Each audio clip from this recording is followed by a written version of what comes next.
Hello friends, myself Ambrish Kumar Gupta, and today we will discuss about urbanism in Mesopotamia. We will discuss the significance of urbanism, movement of goods into Mesopotamian cities, urbanization in southern Mesopotamia, life in Mesopotamian cities, and the causes of urbanization in Mesopotamia. सबसे पहले हम लोग जानने की कोशिश करते हैं कि शहरीकरण नगरीकरण क्या है. What is urbanism? Urbanization is a process of population shift from rural areas to cities motivated by economic and political factors. What are these factors? We will discuss later on. Again, we can define this term like urbanization means transformation of villages into towns due to development of secondary and tertiary economic activities. You know well, primary economic activities are related with agriculture, but other than agricultural activities where flourish, the city emerged. इस तरह से नगरीकरण एक प्रक्रिया है जिसमें ग्रामीण क्षेत्रों की आबादी आर्थिक और राजनीतिक कारणों से शहरों की ओर शिफ्ट होती है. दूसरे शब्दों में कहें, गांवों का नगरों के रूप में रूपांतरण होना, ये प्रक्रिया नगरीकरण की कहलाती है. मुख्य रूप से यह तभी होता है जब द्वितीयक और तृतीयक आर्थिक क्रियाएं किसी क्षेत्र में बढ़ती हैं. प्राथमिक आर्थिक क्रियाएं क्या हैं? जैसे खेती, पशुपालन. जब इसके अतिरिक्त व्यापार, वाणिज्य, मास प्रोडक्शन ये बढ़ जाता है किसी क्षेत्र में, तो नगरीकरण होता है.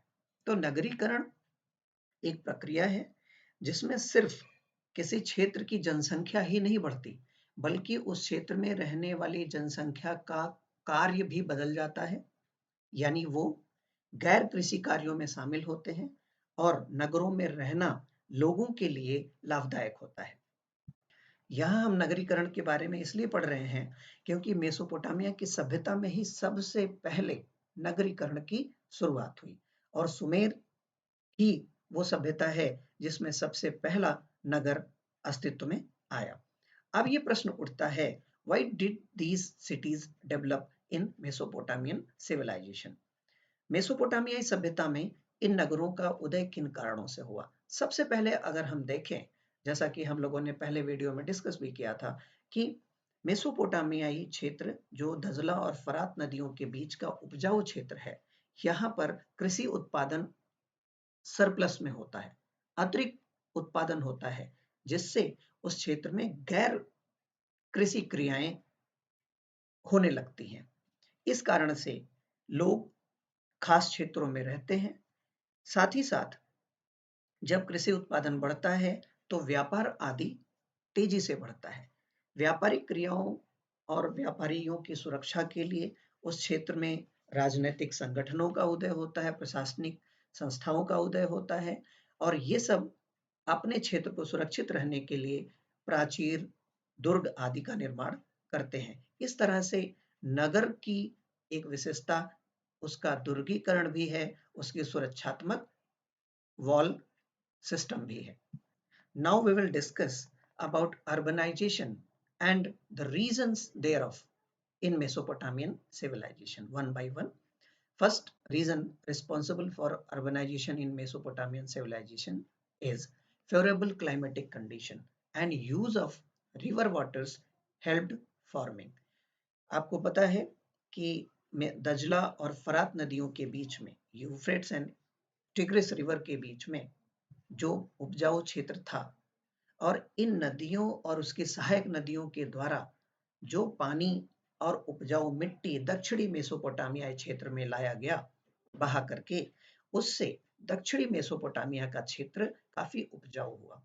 इस तरह से अगर हम देखते हैं तो उस क्षेत्र की उपयोगी जलवायु और नदी व्यवस्था, नदी प्रणाली के द्वारा दक्षिणी मेसोपोटामिया में नगरीकरण संभव हुआ. दूसरा जो महत्वपूर्ण कारण है, irrigation helped in growing surplus food grains. As you know well, Mesopotamian people worked hard to develop irrigation system in that reason, even the kings and rulers helped farmers in developing irrigation system. एक सुनिश्चित सिंचाई प्रणाली के कारण अतिरिक्त उत्पादन संभव हुआ। जब अतिरिक्त उत्पादन होगा तो निश्चित रूप से उस उत्पादन को भंडारित करने की व्यवस्था करनी पड़ेगी। जिस क्षेत्र में अतिरिक्त अनाज होगा उस क्षेत्र में गैर कृषि में शामिल व्यक्तियों के रहने का भी प्रयास किया जाएगा। आप देखिए, जब किसी क्षेत्र में गैर कृषक लोग रहेंगे वो अलग अलग कार्य करेंगे। This helped diversification of skilled labour which further led to commerce and trade. ढेर सारे शिल्पकार और क्राफ्ट पर्सन अस्तित्व में आए और इन लोगों ने कृषि के अतिरिक्त व्यापार और वाणिज्य को भी बढ़ावा दिया। Trade created the rise of wealth for the ruling class of the cities. कृषि का अतिरेक है, कृषि फसल सरप्लस में है, व्यापार और वाणिज्य का विकास हो रहा है। इससे जो टैक्स लोग सरकार को मिल रहा है उससे जो रूलिंग क्लास है, शासक वर्ग है नगरों का, वह आर्थिक रूप से समृद्ध हुआ। व्यापार और वाणिज्य के प्रसार के साथ और आर्थिक प्रणालियां उपयोग में लाई जाती हैं, जैसे सील्स एंड सीलिंग्स। मुद्राओं का प्रयोग उस समय मेसोपोटामिया में किया जाता रहा है। खासतौर से मुद्राओं का प्रयोग व्यापारिक सौदों के पहचान के लिए, व्यापारिक वस्तुओं के बोरों पर अपनी संस्था की सील लगाने आदि के लिए किया जाता था। During war and calamity, people tend to migrate urban centers in search of shelter, food, and employment. This is another reason for urbanization in Mesopotamia. Even in almost all civilizations, we can see this reason is responsible. चाहे वो युद्ध हो, चाहे वो आपातकाल हो, जब कभी बाहरी आक्रमण होता है या किसी ग्रामीण ग्रामीण क्षेत्र में कोई समस्या आती है तो लोग ग्रामीण क्षेत्रों से नगरीय क्षेत्रों में आते हैं शरण के लिए, अपने खान पान की सुरक्षा के लिए और रोजगार के लिए। इसके अलावा two adjacent reverse helped creating a number of cities in same region and tributaries helped in transportation. हमें पता है कि जो यूफ्रेट्स एंड टिग्रिस रिवर्स हैं, इन्हीं दोनों नदियों की से जो इसी के तट पर ही मेसोपोटामियाई नगरों का विकास हुआ। और खासतौर से जो टिग्रिस रिवर है, दजला नदी है, इस दजला नदी की जो सहायक नदियां हैं, इसी से ही ईरान और उससे सटे हुए क्षेत्रों में यातायात संभव हुआ। तो यातायात के साधन का विकास होना भी नगरीकरण के लिए एक जिम्मेदार कारण माना जाता है। Then during 4000 to 3000 BC, bronze was invented. So that Mesopotamian civilization was a bronze civilization, and development of bronze further strengthened urbanization because bronze made tools were very useful for Mesopotamian people. Again, invention of writing helped a great deal in promotion of trade and commerce. कोई भी व्यापार हो बिना लेखन प्रणाली के वो आगे नहीं बढ़ सकता, क्योंकि व्यापार में लेन देन होता है और उस लेन देन का रिकॉर्ड रखने के लिए एक सुनिश्चित लेखन प्रणाली का होना जरूरी है। तो मेसोपोटामिया में जो कीलाक्षर आधारित लेखन प्रणाली थी, इससे भी नगरीकरण को लाभ मिला। आप देखिए, इस वजह से ही मेसोपोटामिया में कई तरह की कला, साहित्य और भवन आदि का निर्माण होता है। तो ये सारे कारण मेसोपोटामिया में नगरीकरण के लिए जिम्मेदार थे। अब आप देख सकते हैं कुछ सुमेरियन सिलेंड्रिकल सील्स जो उस समय के लोगों के द्वारा इस्तेमाल में लाई जाती थी। अब हम लोग आगे बढ़ते हैं और ये देखते हैं कि नगरीकरण का महत्व क्या है, the significance of urbanism. So basically, urbanization is based on secondary and tertiary economic activities, as I told you. कोई भी नगरीकरण हो, उसका महत्व इस बात में है क्योंकि वहां पर द्वितीयक और तृतीयक आर्थिक क्रियाएं ही होती हैं, यानी मैन्युफैक्चरिंग एंड सर्विस सेक्टर। तीसरा, the city peoples are not self sufficient. जो नगरों में रहने वाले लोग हैं वो कभी भी आत्मनिर्भर नहीं होते हैं और वह किसी भी वस्तु के लिए या सेवाओं के लिए हमेशा एक दूसरे पर निर्भर होते हैं। ये उनके सर्वाइवल के लिए और उनके व्यापारिक समृद्धि के लिए आवश्यक है। There is continuous interaction among them for supplies, trade and commerce. आपको पता है कि नगरों में रहने वाले लोग मुख्य रूप से अपनी दैनिक उपभोग की चीजों के लिए, कृषि आधारित वस्तुओं के लिए ग्रामीण क्षेत्रों से संबंधित होते हैं। दूसरा, कोई भी व्यापार है वह कई कार्यों में बटा होता है। जैसे कोई मूर्ति शिल्प बनाने वाला व्यक्ति है, कोई शिल्पकार है, उसे अपने लिए शिल्प बनाने के लिए पत्थर की आवश्यकता पड़ेगी। उस पत्थर पे शिल्प उकेरने के लिए उसे अच्छे टूल, मेटल टूल की आवश्यकता होगी। फिर वो जो शिल्प बनाएगा उसको बेचने के लिए बाजार की आवश्यकता होगी। यानी कि नगरों में रहने वाला जो समाज है, समुदाय है, वह कभी भी आत्मनिर्भर नहीं होता और उसका अपने व्यापार और वाणिज्य के लिए लगातार एक दूसरे से संपर्क करना जरूरी होता है। Then specialization of work is required. As I told you, different people in urban centers perform different work, and a coordinated work is required for flourishing trade and commerce. Then division of labor is a mark of urban life. तो चाहे कार्य का विशिष्टीकरण हो, अलग अलग कार्य अलग अलग लोगों के द्वारा किया जाना हो, या डिवीजन ऑफ लेबर हो, श्रम का बंटवारा हो, कि कौन कौन सा काम, कौन कौन सी सेवाएं कौन कौन सी संस्था के द्वारा की जाएगी, ये मुख्य रूप से नगरीय जीवन की एक महत्वपूर्ण विशेषता होती है। There must be a social organization, political organization, administrative institution required in any urban center where some people give command and others obey. नगरों में जहां पर एक छोटे से क्षेत्र में बहुत ज्यादा लोग रहते हैं, उनमें कानून और व्यवस्था की स्थिति बनी रहे, अराजकता ना फैले, इसके लिए राजनैतिक और प्रशासनिक संस्थाओं का होना जरूरी है और व्यापार वाणिज्य आदि के लिए उनके खुद के व्यापारिक और सामाजिक संगठन होते हैं। बिना इसके कोई भी नगर सुचारू रूप से नहीं चल सकता या वहां पर शांति वगैरह नहीं बनी रह सकती। Then urban economies often require the keeping of written records. तो पता है, जैसा मैंने बोला कि नगरीय अर्थव्यवस्था में लेखन की अनिवार्यता है। बिना लेखन के नगरीय अर्थव्यवस्था सुचारू रूप से नहीं चल सकती है। Now we will see the movement of goods into Mesopotamian cities. It means how was the Mesopotamian economy? The question may be asked in examination like how goods were moved in Mesopotamian economies.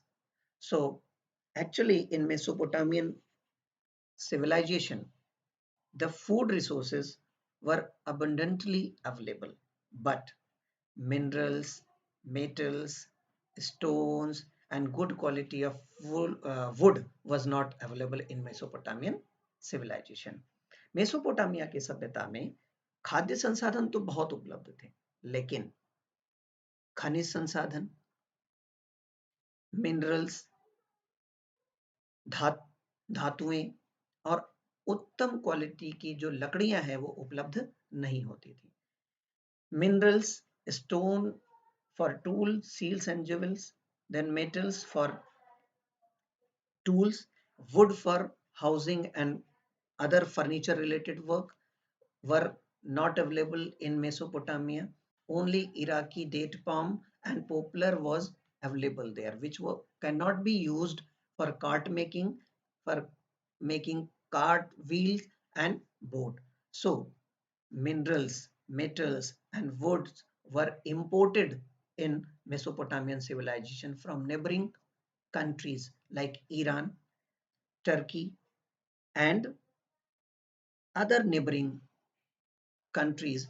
Even they had their trade relation with India, Indus Valley civilization also. So Mesopotamians traded their textile craft, agricultural produce for wood, copper, tin, silver, gold, shell, and various precious stones from Turkey and Iran or across the Gulf. Then canals and natural channels of rivers in Mesopotamia provided good gate waterways for trade and commerce. तो जो नहरें थीं और नदियों की प्राकृतिक धाराएं थीं, उसने एक उपयुक्त जल प्रणाली को मेसोपोटामिया में विकसित करने में मदद की। लंबी दूरी की यात्राएं जीव जंतुओं के ऊपर लाद करके, बैलगाड़ियों पर लाद करके दूर तक नहीं ले जाई जा सकती। इनका इस्तेमाल सिर्फ छोटी दूरी के उपयोग के लिए किया जाता है, क्योंकि जानवर को जो चारा खिलाया जाता है उसमें भी काफी लागत लगती है, उसकी थकान होती है और इसका जो ढुलाई का व्यय होता है वो ज्यादा होता है। So carts and animal bags were used to carry grains and charcoal into cities only, but it was time taking and had heavy expenditure on fodder for animals. So मेसोपोटामियाई शहरों में, नगरों के भीतर, खासतौर से सकरी गलियों में जानवरों की पीठ के ऊपर लाद करके अनाज या लकड़ियों के गट्ठर आदि गलियों तक ले जाए जाते थे, जबकि लंबी दूरी का जो व्यापार होता था वो मुख्य रूप से नदी की धाराओं के साथ नहरों के द्वारा किया जाता था। यही कारण है कि यूफ्रेट्स को, यानी जो फरात नदी है, उसको विश्व मार्ग के रूप में जाना जाता है। इस मैप के जरिए आप देख सकते हैं कि ये जो मेसोपोटामियाई क्षेत्र है, यहां से किस प्रकार टर्की की ओर, इजिप्ट की ओर, अफगानिस्तान, ईरान और इवन मेलुहा, मोहनजोदड़ो यानी इंडिया से भी व्यापारिक संबंध होता था उस समय। इस चित्र के जरिए हम देख सकते हैं कि बाहर से जो धातुएं मंगाई जाती थी उसका इस्तेमाल किस प्रकार से मेसोपोटामिया के शिल्पकार करके अच्छी अच्छी शिल्प कृतियां बनाया करते थे। अब हम बात करते हैं कि किस तरह से दक्षिणी मेसोपोटामिया में नगरीकरण बढ़ा और इसमें मंदिरों और राजाओं की क्या भूमिका थी। So from 5000 BCE, urban settlements started in southern Mesopotamia. We can see three different kinds of cities almost in all civilizations, including Mesopotamian civilization: trade centers, imperial centers, and temple cities. Mesopotamia में जो नगरों का बसाव शुरू हुआ वो लगभग 5000 ईसा पूर्व से शुरू हुआ। आरंभिक सेटलमेंट किन्होंने किया ये जानकारी नहीं है, लेकिन 5000 साल के बाद से नगरीकरण की प्रक्रिया मेसोपोटामिया में देखी जा सकती है।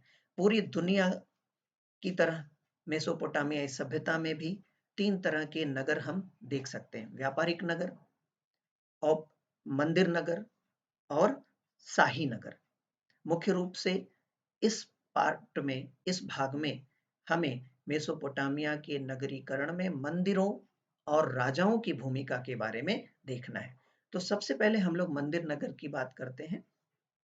सबसे पहले उरुक नगर में मंदिरों के साक्ष्य मिलते हैं और जो आरंभिक मंदिर बनाए गए वह सामान्य घरों की तरह गांव के बीच में या नगर के बीच में किसी चुने हुए स्थान पर बनाए जाते थे और इस तरह से आरंभिक मंदिर सामान्य रूप से घरों के जैसे ही बनाए जाते थे। इन मंदिरों को बिना पकी हुई ईंटों के द्वारा बनाया जाता था, जो धीरे धीरे समय बीतने के साथ साथ आकार में बड़े होते गए और सामान्य घरों और मंदिरों में एक सामान्य अंतर दिखाई देता है। घरों की जो दीवारें होती थी, उनकी बाउंड्री वॉल्स होती थी, वह एक रेक्टेंगल शेप में होती थी, आयताकार या वर्गाकार आकार में होती थी, जबकि मंदिर की जो आउटर वॉल है वो हमेशा जिगजैग होती थी। मतलब temples always had their outer wall going in and out at regular intervals.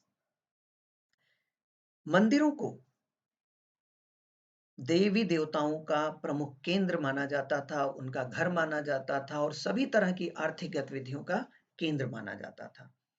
Mesopotamia की सभ्यता, खासतौर से सुमेरियन की सभ्यता में उर जो है चंद्र देवता के रूप में प्रसिद्ध थी और इन्नाना वह प्रेम और युद्ध की देवी मानी जाती थी। इसके अलावा हर तरह की गतिविधियों का केंद्र मंदिर होता था। इस तरह से मंदिर आधारित अर्थव्यवस्था हम प्राचीन भारत में भी देख सकते हैं, खासतौर से दक्षिण भारत में, जहां पर मंदिरों के पास बड़ी संपत्तियां होती थी और मंदिरों पर प्रभाव को लेकर के कई राजनीतिक संघर्ष भी पाए जाते हैं। तो मेसोपोटामिया में जो देवी देवता होते थे वह पूजा के केंद्र होते थे और लोग अपनी आय का कुछ हिस्सा श्रद्धा पूर्वक भेंट देने के लिए मंदिरों में लाते थे।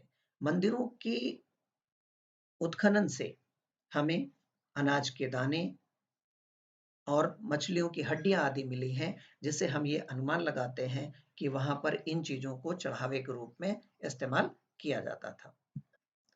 आप देख सकते हैं कि मेसोपोटामियन सभ्यता में जो मंदिर होते थे उनको जिगुरात कहा जाता था और आरंभिक मंदिर भले ही छोटे थे, लेकिन धीरे धीरे गांव में या शहरों में जो मंदिर होते थे वही सबसे प्रमुख केंद्र बने और उनका आकार, उनका वैभव पूरे गांव और नगर में सबसे ज्यादा होता था। तो ये मंदिरों की संरचना आप देख सकते हैं और गांव में इस तरह से मंदिर का स्थान होता था, वो ये आप यहाँ देख सकते हैं।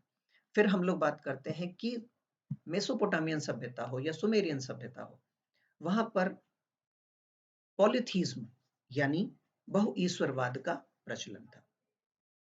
आप यहाँ पर फोटो देख सकते हैं, उर चंद्र देवता, इन्नाना प्रेम और युद्ध की देवी।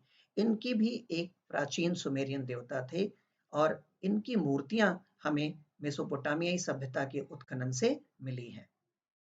दक्षिणी मेसोपोटामिया में नगरीकरण के अंतर्गत हम देखते हैं कि ईश्वर अपने सभ्यता के, अपने क्षेत्र के सभी कृषि उत्पादनों का, भूखंडों का, मत्स्य का और जीव जंतुओं का ओनर माना जाता था, मालिक माना जाता था और धीरे धीरे इन मंदिरों का आकार बढ़ता गया और व्यापारिक समुदाय या शासक वर्ग अपनी आय का एक हिस्सा मंदिरों में भेंट के रूप में चढ़ाने लगे।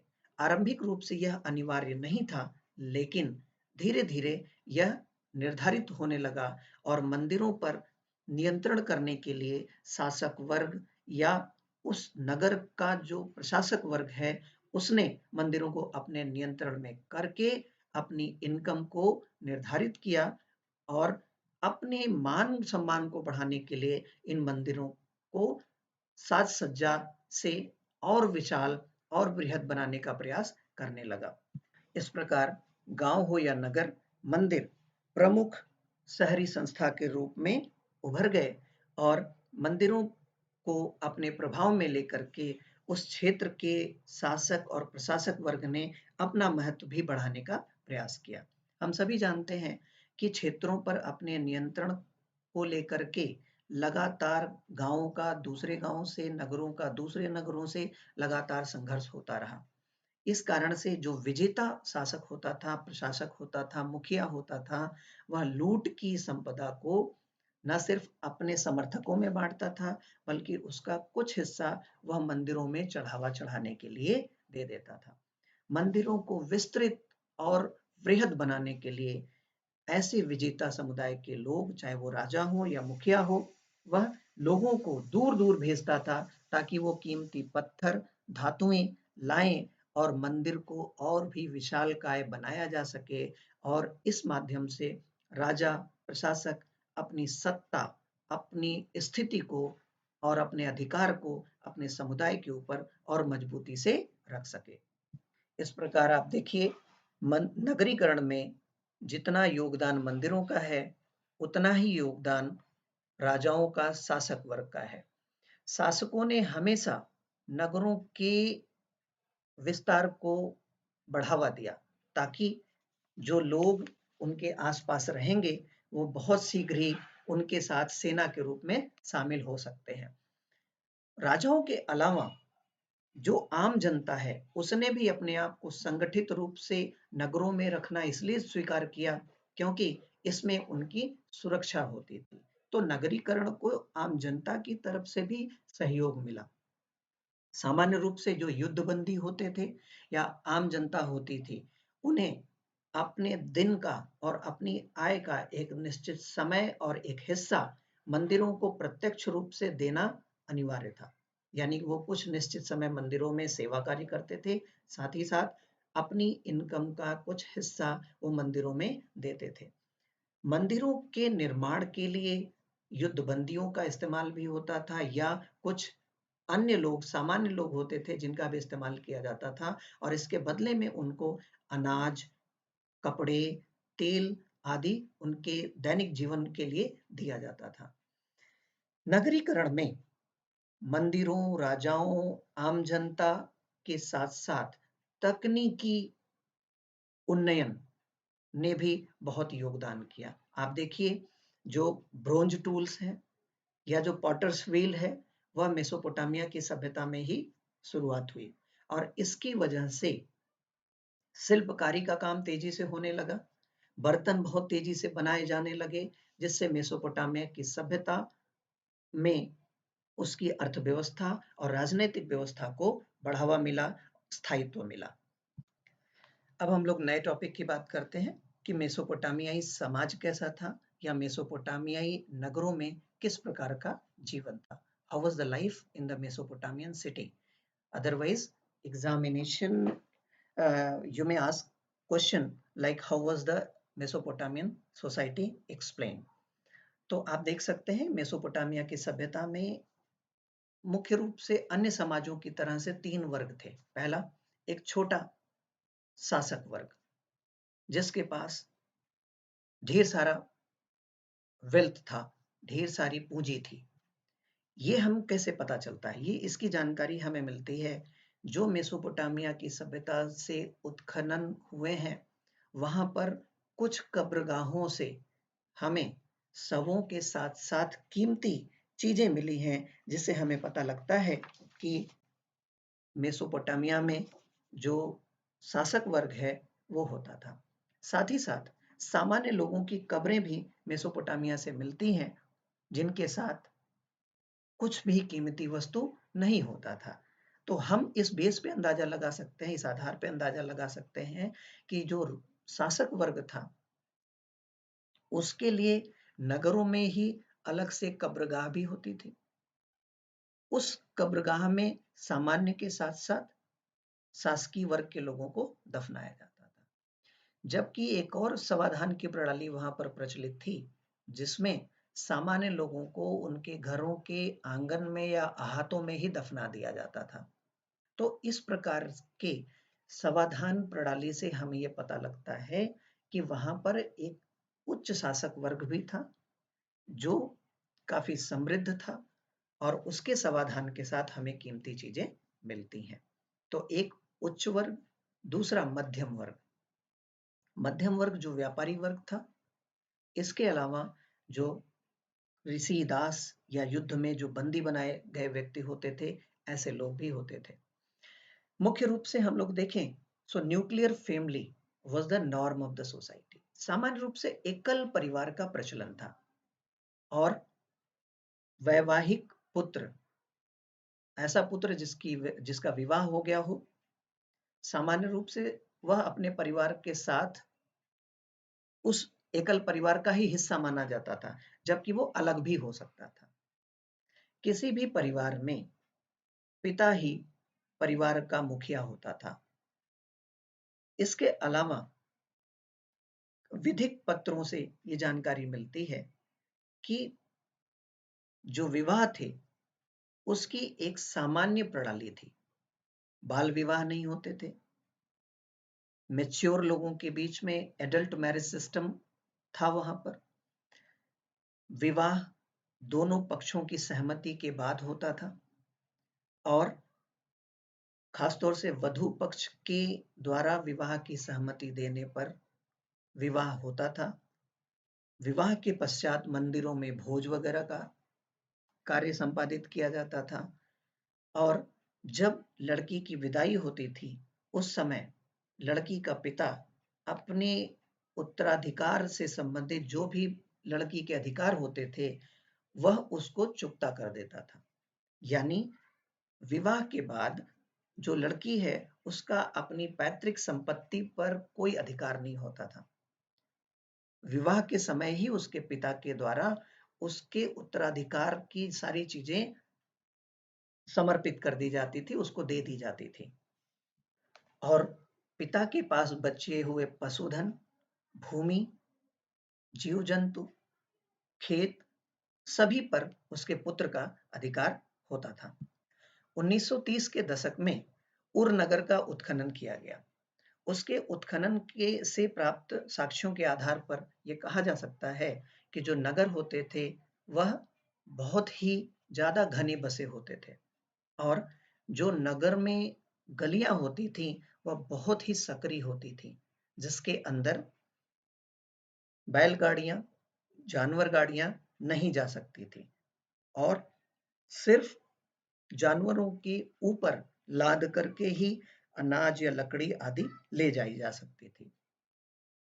सकरी गलियों, उनके घरों का जो आकार होता था वह समरूप नहीं होता था। किसी के घर का आकार आयताकार, वर्गाकार या सेमी सर्कुलर होता था। इस वजह से जो गलियां होती थी वो स्ट्रेट नहीं होती थी, सकरी होती थी। इस वजह से हम ये कह सकते हैं कि मेसोपोटामियाई नगरों में नगर नियोजन बिल्कुल नहीं था जैसा कि हम लोग इसके समकालीन हड़प्पा सभ्यता में देखते हैं। साथ ही साथ एक और चीज है, मेसोपोटामियाई नगरों में स्ट्रीट ड्रेनेज सिस्टम नहीं था जैसा कि मेसोपोटामिया में हम लोग हड़प्पा सभ्यता में देखते हैं। मेसोपोटामिया की सभ्यता में घरों के अंदर क्ले पाइप्स के जरिए, मिट्टी की पाइप के जरिए ड्रेन का सिस्टम होता था। उसे छत से नीचे की ओर भी ला करके, लेकिन उसको संप के जरिए घर के आंगन में ही उसे सुखा दिया जाता था। गलियों में, सड़कों पर नाली या निकासी व्यवस्था का हमें कोई साक्ष्य नहीं प्राप्त होता है। जो रोड है मेसोपोटामिया की सभ्यता में वो संकरे हैं, साथ ही साथ लोगों में ये आदत थी कि वो अपने घरों से कचरा निकाल करके सड़कों पर फेंक देते थे। इस वजह से जो सड़कें होती थी वह धीरे धीरे ऊंची होती जाती थी और जो घर है, घरों के आंगन है वो नीचे होते जाते थे। इससे बारिश के समय में ऊंची सड़कों पर से जो कीचड़ वगैरह है उसको घर में आने की संभावना बढ़ जाती थी। इस कारण से लोग अपने घर की जो छज्जे हैं या उनके जो दरवाजे का जो दहलीज है उसे ऊंचा बनाते थे ताकि जो सड़कों का कीचड़ है वो उनके घर में ना आ सके। मेसोपोटामिया की सभ्यता में एक और भी चीज है जो हम लोग खास तौर से देख सकते हैं। यहाँ के लोग अपनी निजता का बहुत ध्यान रखते थे। आंगन के चारों तरफ ढेर सारे कमरे बने होते थे और हर कमरे में रोशनी आंगन के दरवाजे के माध्यम से जाती थी। बाहर सड़क की तरफ कोई खिड़की नहीं होता था जिससे रोशनी आए या राह चलते हुए लोग घरों में देख करके ये समझ पाए कि अंदर क्या हो रहा है। यानी कि मेसोपोटामिया सभ्यता में लोगों की निजता का पूरा ध्यान रखा जाता था। इस चित्र में आप देख सकते हैं कि मेसोपोटामियाई नगरों में कितनी सकरी गलियां होती थी। साथ ही साथ ये घर का एक बृहद संरचना है। जिसमें ये छोटे-छोटे जो संरचना बने हैं, ये अंदरूनी कमरों की संरचना है, कोर्टयार्ड एरिया है। इससे हम ये अंदाजा लगा सकते हैं कि जो नगर नियोजन प्रणाली है, मकान का स्थापत्य है, निकासी प्रणाली है, उस पर मेसोपोटामियाई सभ्यता में ज्यादा ध्यान नहीं दिया गया। मेसोपोटामिया की सभ्यता में लोग अपने घरों में रोशनी के लिए दियों का इस्तेमाल करते थे, और यहाँ पर आप देख सकते हैं दिए का किस तरह से दियों का इस्तेमाल वहां के लोगों के द्वारा किया जाता था। इसी तरह से ये क्ले पाइप्स का उदाहरण आपके दिया हुआ है, आप इसको देख करके अंदाजा लगा सकते हैं कि घरों के अंदर पाइप का तो इस्तेमाल हुआ है, लेकिन घर से बाहर की ओर निकासी के लिए पाइप का इस्तेमाल नहीं किया गया है। अब हम लोग बात करते हैं कि किस तरह से जो नगर राज्य हैं वो ज्यादातर नगरों के, आप देखिए नदियों के किनारे ही बसे हुए हैं। ये देखिए, ये दजला नदी है, ये फरात नदी है, और जितने भी प्रमुख शहर हैं, चाहे वो मारी हो, अक्कड़ हो, उर हो, उरुक हो, किस हो, ये सारे के सारे नदियों के किनारे बसे हुए हैं। तो ये जो नदी पर आधारित सभ्यताएं हैं, ये पूरी दुनिया में मिलती हैं। आप ये देखिए नील नदी की जो सभ्यता है उसमें भी हम लोग ये देखते हैं जितने भी प्रमुख नगर हैं वो नील नदी के किनारे मिले हैं। भारत में भी जो सिंधु सभ्यता विकसित हुई वो भी नदियों के किनारे ही विकसित हुई है। Now we will discuss about superstitions about houses among Mesopotamian people. Mesopotamia के जितने भी लोग थे सामान्य रूप से वो अंधविश्वास को मानते थे, और एक सामान्य परंपरा ये थी कि अगर किसी के घर की जो ड्योढ़ी है, उसके घर की जो दहलीज है, अगर वो ऊंची होगी तो उससे वो घर समृद्ध होगा, यानी ऊंची दहलीज वाला घर समृद्ध होगा। इसके पीछे का तर्क ये दिया जा सकता है कि जब नगरों में सड़कों पर और गलियों में चलना मुश्किल था, कीचड़ घरों के अंदर में आता था, बाढ़ की स्थिति से रोकने के लिए लोग अपने घर की दहलीजों को ऊंचा करते थे। तो निश्चित रूप से जिनके घर की दहलीज ऊंची होगी उसके घर की चीजें कम नुकसान होंगी और वो घर समृद्धशाली होगा। इसी तरह से एक और अंधविश्वास प्रचलित था जिसमें यह माना जाता था कि जिसके घर के दरवाजे बाहर की ओर खुलेंगे वो घर ज्यादा शुभ नहीं होगा, और जिसके घर के दरवाजे अंदर की ओर खुलेंगे वो घर ज्यादा भाग्यशाली होगा। ऐसा माना जाता था कि अगर दरवाजा बाहर की ओर खुलता है तो पत्नी घर की वह अपने पति के लिए समस्या का कारण बनेगी। तो इस तरह के अंधविश्वास मेसोपोटामियाई सभ्यता में प्रचलित थे। अब इनके पीछे के तर्क को समझना अभी मुश्किल रहा है। तो आज के लिए सिर्फ इतना ही। अगले वीडियो में हम लोग लेखन कला के बारे में डिस्कस करेंगे। धन्यवाद।